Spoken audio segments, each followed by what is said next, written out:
బుచ్చిరెడ్డిపాలెం నగర పంచాయతీలో కాంట్రాక్టర్లు అధికారుల స్వప్రయోజనాల కోసం అనవసరమైన చోట ఇబ్బందికరంగా డ్రైన్లు నిర్మించి ప్రజల్ని చిత్రహింసలకు గురిచేస్తున్నారు. సుబ్బారెడ్డి నగర్లో వేసిన డ్రైన్ ఇందుకు ప్రత్యక్ష నిదర్శనం.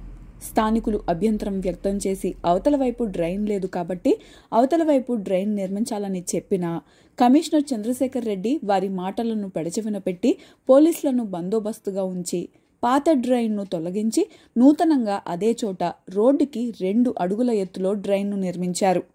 ఇంత ఎత్తులో డ్రైన్ నిర్మించడంతో అవతల వైపు నివాసం ఉంటున్న ప్రజలు వారి ఇంటి మరుగునీరు అవతల వైపు ఉన్న డ్రైన్లో కలిపేందుకు రోడ్డుపైన 3 అడుగుల ఎత్తు కట్ట వేయడంతో వర్షపు నీరు రోజుల తరబడి రోడ్డు మీద నిలబడి దుర్గంధమైన దుర్వాసన వెదజల్లుతూ ఆ రోడ్డు వెంట వెళ్లే పాదాచారులకు నరకప్రాయంగా మారుతుంది.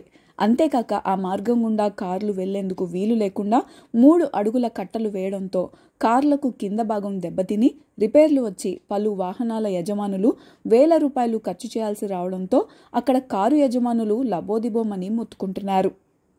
గుడిపల్లి కాలువ సమస్య తీర్చకుండా వారి ప్రయోజనాల కోసం ఉన్న కాలువను పగలగొట్టి అదే చోట మరో డ్రైన్ నిర్మించడం వల్ల సమస్య తీరదని ప్రజలు ఎంత మొత్తుకున్నా వారి మాట పట్టించుకోకుండా కొత్త డ్రైన్ను నిర్మించారు. దీంతో ఉన్న సమస్య పోయి కొత్త సమస్య వచ్చి పడింది. వర్షపు నీరు చేరి ఆ దారిన వెళ్లాలంటే ప్రజలు తీవ్ర ఇబ్బందులు పడుతున్నారు. అధికారులు ఇకనైనా స్పందించి ఈ సమస్యను పరిష్కరించాలని ప్రజలు నగరవాసులు కోరుతున్నారు.